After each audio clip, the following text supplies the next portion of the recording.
오늘 내용은 종교개혁의 열매인 필라델피아 용사들, 종교개혁 당시에 성경대로 믿는 사람들이죠.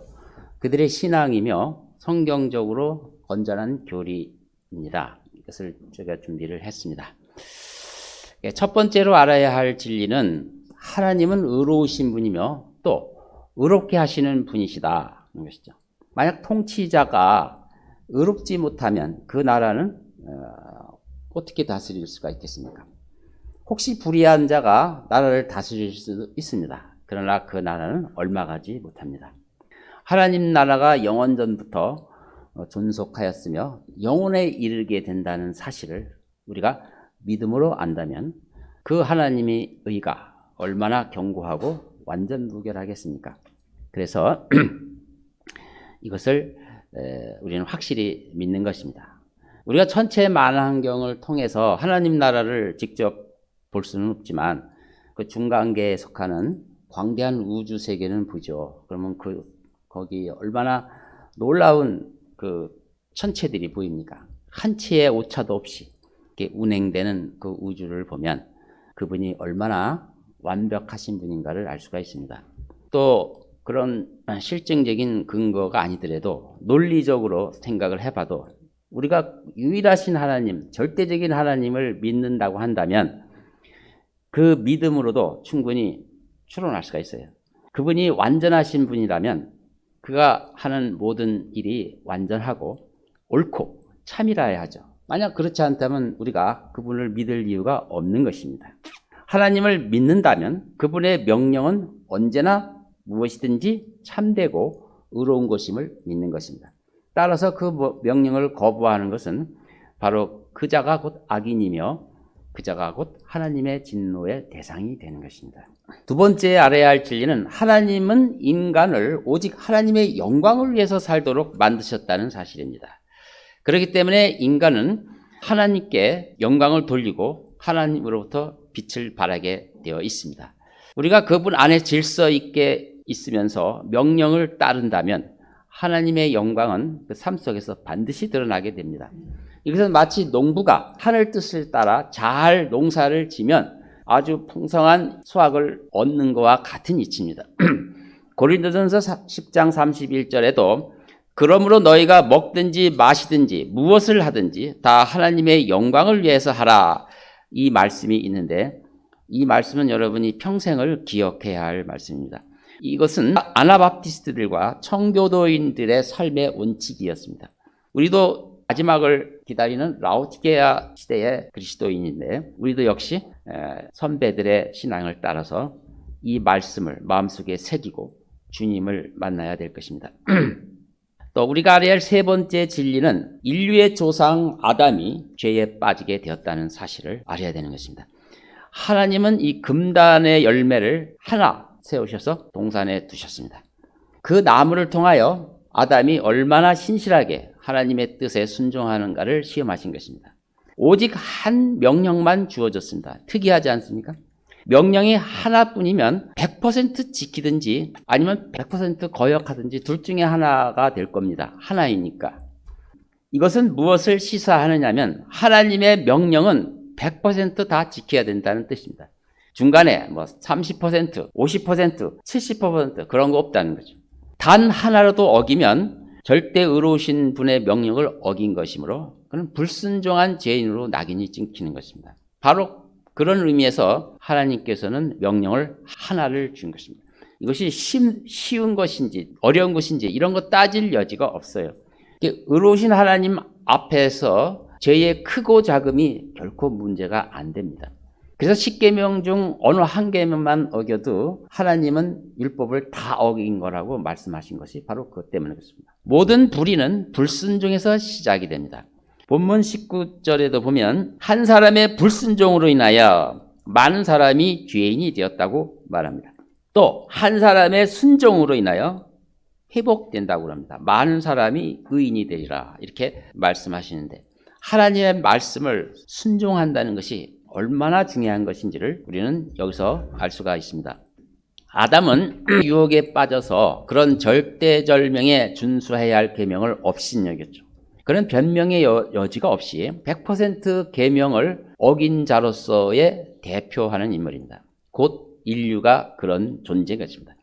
아담과 하나님과의 관계는 모두 무너졌습니다. 그리고 모든 것을 가졌던 아담은 그 이후로 모든 것을 잃어버린 것입니다.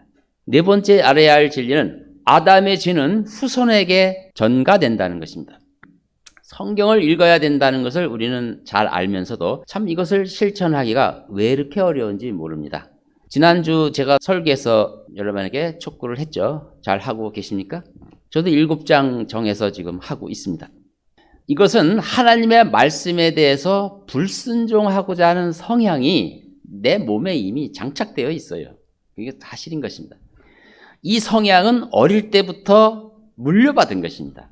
창세기 8장 21절에 내가 다시는 사람으로 인하여 땅을 저주하지 않으리니 이는 사람의 마음의 계획이 어려서부터 악함이라. 하나님은 이것을 잘 알고 계신 것입니다. 다윗도 밧세바와 동침하는 죄를 지은 후에 이렇게 고백합니다.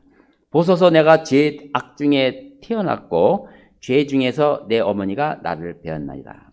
이 모든 근원은 내가 죄인으로 태어나서 이렇게 되었음을 고백하는 것입니다.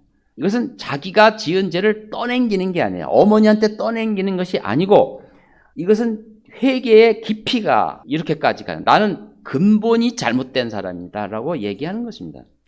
우리는 배운 적도 없는데 죄 짓는 것을 즐거워하는 경향을 가지고 있습니다. 그래서 이 요한 사도도 요한일서 1장에도 이 성향에 대해서 이렇게 말씀하신 것입니다. 우리가 죄가 없다고 말하면 자신을 속이는 것이다. 우리는 언제나 우리가 죄가 없다고 말해서는 안 됩니다. 연약함을 고백하라는 거죠.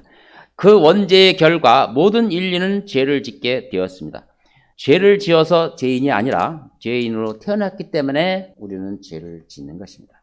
그래서 성경은 그러한 인류를 본래의 진노의 자녀라고 평가하십니다. 에베소서 2장 3절에 그들 가운데서 우리 모두가 이전에는 우리 육신의 정욕대로 행하였으며 육신과 마음의 욕망을 이루어 다른 자들과 마찬가지로 본래 진노의 자녀였느니라. 이 성경은 인간이 아는 것 이상으로 훨씬 심각한 상태임을 우리를 고소하고 있는 것입니다. 이런 비참한 상태의 인간을 다른 곳에서는 이렇게 표현합니다. 진노의 그릇이다. 또 어린 양의 진노를 받아 마땅한 존재다. 혹은 진노의 포도즙 틀에 으스러져야 할 존재로 묘사되고 있는 것입니다. 이것은 하나님이 바라보시는 정직한 인류의 모습입니다. 그래서 요한복음 3장 36절에도 아들이 없는 자는 언제나 하나님의 진노를 머리에 이고 다니는 것이라고 말하는 것입니다. 자, 다섯 번째 알아야 할 진리입니다. 인류가 아담의 죄를 이어받았다는, 아담의 죄를 전수받았다는 증거는 충분히 있습니다. 이것은 교리적인 문제가 아니고 우리가 충분히 이것을 이해할 수 있다는 거죠. 아담이 죄를 지은 후 처음 깨달은 게 뭐였습니까? 자신이 벌거벗은 사실을 알게 되었죠. 전에는 하나님의 대리자로서 영광스러운 광채로 옷 입고 있었습니다. 범죄하자마자 발가벗겨진 것입니다. 이는 첫 아담의 그 왕의 지위를 잃었다는 뜻입니다. 여러분, 독수리의 모습을 본 적이 있습니까? 얼마나 위풍당당하고 품위가 있습니다. 그 독수리 깃털이 얼마나 그를 멋있게 합니까? 만약 그 털을 전부 뽑혀서 벌거벗겨져 있다 그러면 그 독수리의 모습이 얼마나 추하게 보입니까? 초라하고. 아담이 딱 이런 상태입니다. 마치 벌거벗겨져 있는 것이 아주 본래적인 순수한 거라고 생각하는데 아닙니다. 하나님께서 보실 때는 바로 그런 꼴입니다. 이와 같이 왕의 권위와 품위를 가지고 있었던 아담은 자신의 죄로 인하여 모든 것을 잃었고 그 수치스러운 자기 형상을 후손에게 그대로 물려준 것입니다. 이 아담의 저주는 그 한 사람으로 끝나는 것이 아니라 아담의 아들들에게도 이어졌고 이브가 받은 저주는 이브 한 사람에게 끝나는 것이 아니며 이브의 딸들이 그대로 물려받은 것입니다. 그것은 모두 우리의 산증입니다. 우리는 서로 그것을 공감을 합니다. 아담의 죄는 분명히 유전된 것입니다. 성경이 이를 증거하고 우리가 또한 증인들입니다. 하나님께서 자기 아들을 죄 있는 육신의 모양으로 보내셨다고 로마서 8장 3절에 말씀하셨는데 그냥 하나님께서 그 아들을 그냥 육신의 모양으로 보내셨다고 해도 될 것을 앞에 죄 있는 육신의 모양, 결국 아담의 본래 육신과 죄 짓고 나서 육신이 달라졌다는 것을 의미합니다. 굳이 죄 있는 육신의 몸으로 오신 거예요. 그 저주로부터 구원하기 위해서. 뭔가 변한 것입니다. 자, 아담은 또 오실 자의 모형이라고 말합니다. 이것은 아담은 모든 인류의 대표자라는 뜻입니다. 아담에서 모세까지 율법이 없었습니다. 그럼에도 불구하고 사망에 이른 이유는 아담의 죄가 유전됐기 때문이라고 말하는 것입니다. 14절, 그러나 아담으로부터 모세까지 아담의 범죄와 같은 죄를 짓지 아니한 자들 위에도 사망이 군림하였으니 아담은 오실 분의 모형이라. 그러니까 아담은 결국 예수 그리스도를 바로 모형으로서 지시하고 있는데, 왜 아담이 예수 그리스도를 지시합니까? 예수 그리스도가 아니면 이 유전, 아담의 죄, 온 인류에게, 후손들에게 전가되는 아담의 죄, 그 유전된 죄를 해결할 수 없기 때문에 그렇습니다. 그래서 아담 안에서 생물학적 연대 관계가 맺어진 인류, 바로 그것을 보시고 아담을 위해서 십자가를 진 것은 곧 아담 안에 있는 모든 인류를 위해서 십자가를 진 것과 같은 것입니다. 그래서 단번에 영원히 우리의 죄를 해결할 수가 있었던 것입니다. 그래서 고린도전서 5장 22절에 이는 아담 안에서 모든 사람이 죽은 것 같이 그리스도 안에서 모든 사람을 살게 하려 함이라. 전부 아담 안에서 또 그리스도 안에서 이렇게 말하죠. 이것이 성경이 하시는 말씀이고 이것이 전지전능한 하나님, 모든 것을 창조하시고 계획하시고 이끄신 하나님의 관점입니다. 또 45절에 보면 따라서 이와 같이 기록되었으니 첫사람 아담은 살아있는 혼이 되었고 마지막 아담은 살려주는 영이 되었니라고 하였느니라. 그러니까 마지막 아담 혹은 둘째 아담이신 예수 그리스도는 아담의 죄를 제거해서 아담의 후손들을 살려주려고 오신 것입니다. 만일 모든 인류가 아담의 죄가 유전되지 않는 상태, 즉 각각 자기 책임을 짓는 그런 존재라고 한다면 어떻게 될까요? 그러면 좋겠죠? 저는 그렇게 되기를 원치 않습니다. 그것은 더 절망적입니다. 왜냐하면 인간은 각각 사탄의 유혹에 맞서야 합니다. 만일 거기서 실족하면 구원받을 길이 없습니다.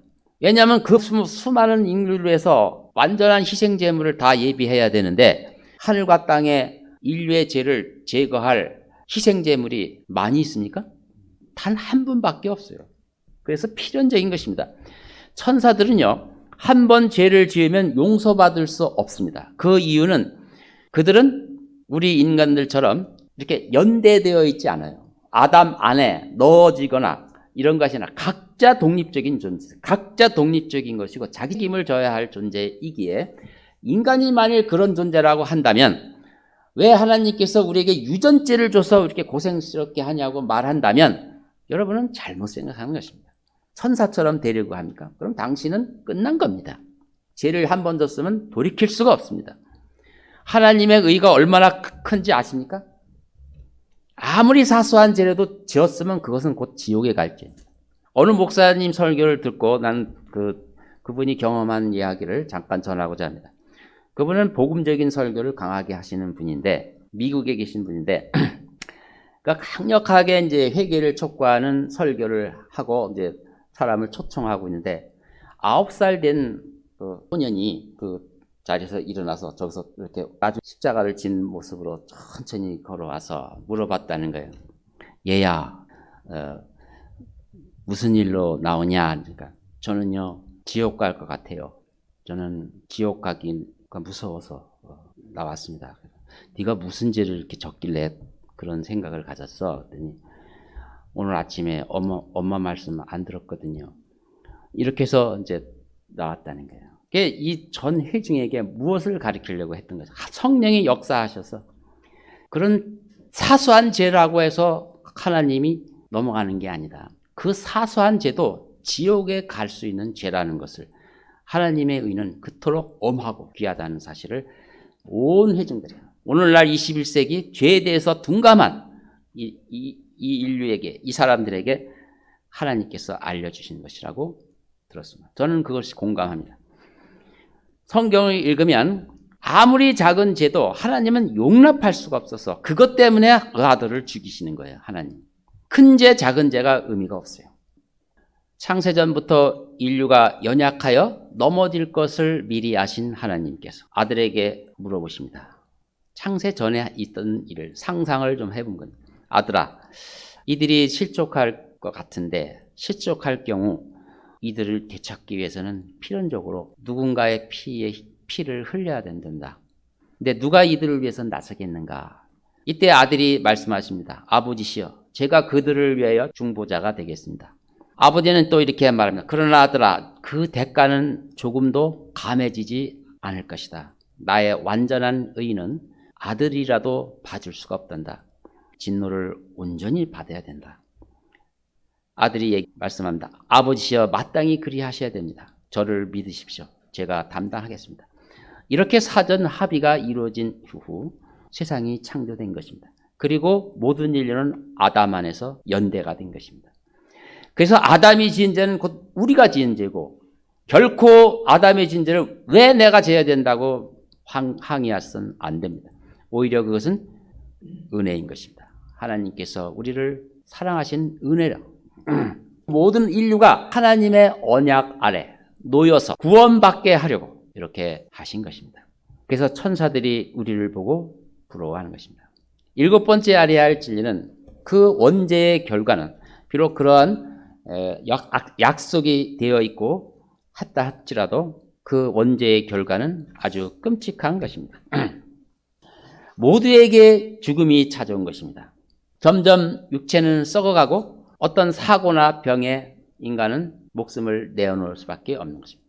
그리고 영은 하나님과 단절되었습니다.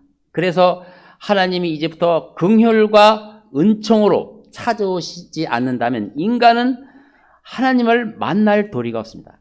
하나님의 허락이 안 되어 있는데 인간이 홀로 찾아간다면 즉시 하나님의 그 의로운 광채 앞에서 인간은 즉시 죽습니다.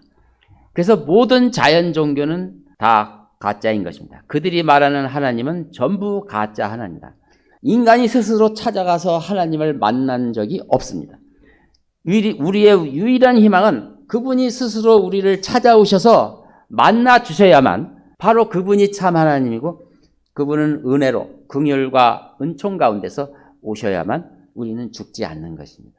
그리고 그분의 메시지를 그래서 우리는 귀담아 들어야 합니다. 우리 아담이로부터 물려받은 이 죄는 사망으로 이루어지고 이 사망이 우리 모든 인류에게 군림하게 된 것입니다. 그래서 이 사망은 죽음을 낳는데 육체의 죽음으로 끝나는 것이 아니고 영의 단절로 끝나는 것이 아니고 궁극에 가서는 영원한 죽음으로 이어지는 것입니다. 이 원죄는 일생 동안 여러 실제적인 죄를 맺게 되는데 혹자는 이것을 자범죄라 합니다. 율법은 사람들로 하여금 바로 자범죄를 일일이 털어내려고 하는 목적이 있는 것이라 자범죄를 통해서 원죄를 깨닫고 둘째 아담이신 예수 그리스도께 나가게 하는 데 목적이 있습니다. 그러므로 율법으로 의로워지려는 사람들은 미련한 자며 아담의 죄가 자신을 어떻게 군림하여 사망에 이르는지를 전혀 모르는 사람입니다. 사람들은 살면서 마땅히 취해야 될 것은 취하지 않고 취해서는 안 된 것을 취하며 그렇게 죽어갑니다. 마땅히 미워야 할 것은 사랑하고 사랑해야 할 것은 또 미워합니다. 마땅히 걸어야 할 길은 들어가지 않고 가서는 안 될 길을 또 가버립니다. 이렇게 인간은 길을 잃고 미련한 것입니다. 왜? 아담의 죄가 우리를 지배하기 때문에 그런 것입니다. 8번째로 하나님의 은혜를 발견하기 위해서는 우리는 진심으로 돌이켜야 합니다. 그러므로 다시 하나님의 형상을 되찾기 위해서는 모든 면에서 어그러진 자신의 모든 삶을 돌이킴이 있어야 된다. 바로 그것이 회개입니다. 회개는 교리적 수준으로 머물러서는 안 되며 나는 태어날 때부터 죄인이라는 고백이 진실로 터져나와야 합니다. 그 삶 속에서 그것을 확인하고 다윗처럼 통회해야 된다는 것이죠. 아담의 죄 아래 갇힌 모든 죄인들은 바로 이 복음을 통해서 구원을 받아야 되는데 이 복음의 내용 안에는 통회함이 있어야 되는 거죠. 죄가 얼마나 나쁘고 얼마나 악하고 얼마나 파괴적인 것을 아는 것이 복음입니다. 자기가 지은 죄에 대해서 불쾌함과 혐오감을 느껴야 된다는 것이죠. 다윗은 이렇게 고백합니다. 하나님이시여 주의 자애심을 따라 나에게 자비를 베푸소서. 주의 풍성한 자비를 따라 내 죄가들을 완전히 지으소서. 나의 죄악으로부터 나를 철저히 씻으시고 나의 죄로부터 나를 깨끗하게 하소서. 내가 내 죄가들을 아오니 내 죄가 항상 내 앞에 있나이다. 그는 자신의 죄를 철저하게 하나님 앞에 회개하고 있습니다. 주만을 거역하여 내가 죄를 지었으며 주의 목전에서 이 악한 행실을 행하였으니 주께서 말씀하실 때 의로우시고 주께서 판단하실 때 순전하리다. 우리는 어떤 일로 인해서 회개를 하거나 하나님께 토로할 때 서로 인간관계를 들먹이며 또 상대방을 생각하며 잘잘못을 따지고 평가하고 나는 이런 식으로 하나님 앞에 나간다면 이건 진정으로 회개하는 게 아닙니다. 그 앞에 나가서 기도할 때는 오로지 자기만 보이고 하나님만 보이는 거예요. 그래서 여기 바울처럼 나는 주만 거역하여 내가 죄를 지었나이다. 주께 죄를 지었다고 고백이 이렇게 나오는 거예요. 보소서 내가 죄악 중에 태어났고 죄 중에서 내 어머니가 나를 배었나이다. 그러니까 여기까지 회개가 깊이 들어가야 되는 거죠. 내가 정말로 한심하고 나는 정말 하나님의 은혜가 없다면 정말 불가능한 소망이 없는 존재임을 이렇게 고백했던 것입니다. 여러분은 자신이 죄에 연루되었을 때 금식하며 괴로워한 적이 있습니까? 현대인들은 아마 그럴 생각은 거의 없었을 것입니다. 금식을 하지 않을 겁니다. 대부분은 그렇습니다. 그러나 초대교회 성도들이나 종교개혁 이후 아나바프티스트들 또 청교도들은 자주 했다는 기록이 나옵니다. 그만큼 그들은 죄에 대하여 민감했고 혹 자기가 실수로 죄로 넘어졌을 때 그것에 대해서 마음 깊이 아파하고 혐오를 했습니다.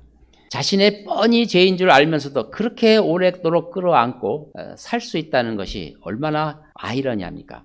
이것은 그리스도인의 모습이 아니죠. 혐오감을 느껴야 됩니다. 그래서 베드로전서 4장 1절에도 우리가 음란과 정욕과 술 취함과 방탕과 연락과 혐오스러운 우상 숭배를 행하여 이방인들의 뜻을 행한 것은 지난날의 생활로 충분하도다. 더 이상 그런 생활을 이제 종지부를 찍으라는 것입니다. 즉 그리스도인은 죄와 담을 싸라는 얘기죠. 진정한 회개는 죄가 그들을 지배하지 못하도록 철저히 관리하는 것입니다. 더욱 조심하고 깨어있는 일련의 연속적인 행동인 것입니다. 속담에 한 번 불에 댄 사람은 불을 두려워하는 법이라고 했습니다. 죄가 얼마나 나쁜 것이고 그 죄는 혐오스럽고 절대로 다시는 죄를 짓지 않겠다고 결심하는 사람은 마치 불에 댄 사람처럼 느낀다는 거죠. 죄를 짓고도 전혀 그런 느낌이 없다면 그 사람은 회개한 게 아니라는 거죠. 성경적인 회개가 아니라는 거죠. 필라델피아 믿음의 용사들은 회개를 중요시 여겼습니다. 이것은 그들의 죄를 제거해 주시고 의를 이루게 하신 예수 그리스도께서 자신들을 위해서 그렇게 고난받으셨다는 사실을 잘 알기 때문에 그렇습니다. 그분이 우리를 구원해 주시는 목적은 단지 우리를 백보자 심판에서 면제하게 하는 데 그치는 게 아니고 우리를 이 땅에 살면서 의의 종이 되게 하려고 그렇게 고난받으셨다는 걸 잘 알기에 그들은 십자가만 생각하면 자신이 어떻게든지 죄로부터 벗어나려고 그렇게 고민하고 애를 쓰는 것입니다. 초대교회 당시에는 율법주의자들이 참 교회를 어지럽혔습니다. 율법을 지켜야 구원 얻는다고 하는 존재들이죠. 그러나 또한 도덕 폐기 이론자들도 교회를 어지럽혔습니다. 그들은 은혜를 속되게 하고 아주 값싸게 하여 예수 그리스도의 고난을 웃음거리로 만들었기 때문에 그는 더 지독한 이단들입니다. 죄 짓는 것을 아무렇지 않게 생각하는 그리스도인이 많다는 사실은 우리 신앙이 상당히 타락했다는 의미입니다. 그리스도인은 죄 짓는 것을 괴로워하고 극히 혐오해야 합니다. 회개는 자신이 태어날 때부터 죄인임을 깨닫는 데까지 통회하고 자복해야 됩니다. 그리고 자신의 죄로 인하여 하나님 앞에 자신을 낮추고 순복하는 것이 회개입니다. 자신이 악함 때문에 자신이 참으로 부끄럽다는 고백을 하나님 앞에 해야 됩니다. 그 부끄러움은 진정한 돌이킴을 낳게 되고 하나님께 나가서 큰 소리로 울부짖게 되고 용서와 은총을 구하게 되는 것입니다. 동시에 그의 육신을 정복하기 시작하고 그것을 복종시켜서 고삐를 잡고 그것을 완전히 꿇어앉힌 결과까지 가게 됩니다. 이 깨달은 죄는 그 사람의 양심을 두려움으로 가득 차게 해서 어떠한 평안도 주지 않습니다. 이 불안평안은 결국은 예수님께 가도록 인도하는 것입니다. 그래서 다윗은 이렇게 말합니다. 내가 나의 도움이 오는 산을 향하여 내 눈을 들어올리리니 나의 도움이 하늘과 땅을 지으신 주께로부터 오는도다. 죄의 두려움과 아픈 마음이 있을 때 하나님 앞에 나간다는 것이죠. 바로 그때 하나님이 그 상하고 통회하는 마음을 받아주시고 그때 비로소 대화를 하신다는 겁니다. 모든 근심과 두려움의 마음, 깨진 상한 마음은 하나님께로 나가기만 하면 그곳에서 참된 평안과 위로를 찾게 됩니다. 이사야서 66장 2절에도 바로 이러한 사람은 내가 보살피리니 곧 영이 가난하고 통회하고 내 말에 떠는 자라. 그러므로 피상적인 회개는 절대로 회개가 아닙니다. 그건 아무런 가치가 없습니다. 오늘 회개하고 내일 또다시 반복한다면 그 사람은 은혜를 얻지 못하며 하나님과 대화하는 게 아닙니다. 하나님은 진정한 마음으로 회개하고 그런 사람에게 가까이 하십니다. 이제 마지막으로 말씀드립니다. 그리스도인은 그리스도로 인하여 의로워진 사람들입니다. 아담의 후손은 모두 하나님이 보실 때 나쁜 나무입니다. 우리는 결코 그 아담의 그 죄를 해결하지 않은 상태에서는 좋은 열매를 기대해서는 안 됩니다. 그래서 예수 그리스도께서 우리의 나쁜 열매를 아예 잘라버리시고 자신이 스스로 고난을 통해서 싹을 내신 좋은 가지를 우리에게 접붙여 주신 것입니다. 하나님은 이런 사람들에게 아주 자신을 보여주는 것입니다. 즉 상한 마음으로 나오는 자. 내가 본래의 진노의 자녀였다. 그러나 그래서 나는 완전히 하나님 앞에 잘려지고 내 대신 예수 그리스도로 다시 접붙여져야 된다고 이렇게 나오는 자를 하나님은 돌보신 것입니다. 그리고 그 슬픔을 위로하시고 또 그 아들을 통하여 쉼을 주는 겁니다. 마태복음 11장 18절에 수고하고 무거운 진지들아 다 내게 오라. 그러면 내가 너희에게 쉼을 주리라. 바로 상해하고 통해하는 자에게만 해당하는 복음입니다. 그분은 그의 음성을 듣고 오는 자를 절대 거절하지 않습니다. 아버지께서 내게 주시는 자는 다 내게로 올 것이요 또 내게 오는 자는 내가 결코 내어쫓지 아니하리라. 이런 회개는 전혀 하지 않고 그저 이 땅에서 나도 잘 살게 해달라고 달라는 것만 얘기하는 그리스도인이라면 잘못된 것입니다. 무엇보다도 먼저 자신의 부족함과 자신의 그 못난 것을 하나님 앞에 회개를 해야 되는 것입니다. 요한복음 15장 5절에는 나는 포도나무여 너희는 그 가지들이라. 그가 내 안에 내가 그 안에 거하면 그 사람은 많은 열매를 맺느니라. 이는 나를 떠나서는 너희가 아무것도 할 수 없기 때문이라. 결국 하나님께서 우리를 접붙여 주시고 그와 함께 하시고 성령으로 인쳐 주시고 늘 함께 하신 목적은 그 가지에 온전히 붙어서 열매를 맺게 하려는 것이 아니겠습니까? 바로 이렇다면 우리는 늘 나의 아직 남아있는 육신의 그 죄성이 즉 아담의 죄가 남아있는 그 육신에 대해서 매일매일 죽이고 또 하나님의 그 의를 삼아야 되지 않겠습니까? 우리가 그 길을 가야 됩니다. 하나님 아버지는 의로우신 분입니다. 또 예수 그리스도는 우리를 의롭게 하신 분입니다. 그것 때문에 십자가에 달리셨습니다. 결국은 목적은 우리를 지옥불에서 건지는 것에만 끝나는 것이 아니고 우리를 마침내 의의 종으로서 하나님 앞에 온전히 세우려고 그렇게 하셨다는 것을 생각하시고 여러분은 앞으로의 삶을 청교도들처럼 아나바프티스트들처럼 거룩하고 흠없는 자로서 세움받기를 위하여 기도하시기 바랍니다. 만약 그런 목표를 세운다면 결코 여러분은 교만하게 질 여가가 없으며 남 어떻게 하는 것 참관할 여가가 없습니다. 자신을 돌보는 일에 또 시간이 부족할 것입니다. 하나님 아버지와 예수 그리스도를 아는 데 집중하십시오. 사도 바울도 자기 평생을 십자가만 자랑하리라고 결심했습니다. 바로 그의 그 고백이 무슨 의미인지를 아시기 바랍니다. 모든 것은 다 의미가 없어요. 하나님은 어떤 분이신가? 예수 그리스도가 우리를 위해서 어떤 일을 하셨는가에 여러분 집중하십시오. 저는 교회 다닌 지 수십 년이 지났기 때문에 그건 다 압니다. 천만의 말씀입니다. 하나님을 아는 일, 예수 그리스도의 복음을 아는 일은 평생을 하도 모릅니다.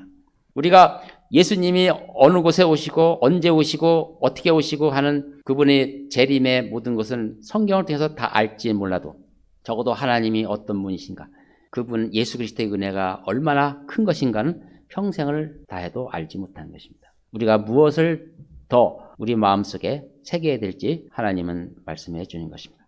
오늘 의로우신 분이며 의롭게 하시는 예수 그리스도로 인하여 의롭게 된 저와 여러분은 이제 앞으로 어떤 일에 힘을 써야 되는지 말씀을 드렸습니다. 이제 하나님을 더 알고 예수 그리스도를 더 아는 일에 여러분 열심하시고 집중하시기 바랍니다. 말씀을 마치겠습니다.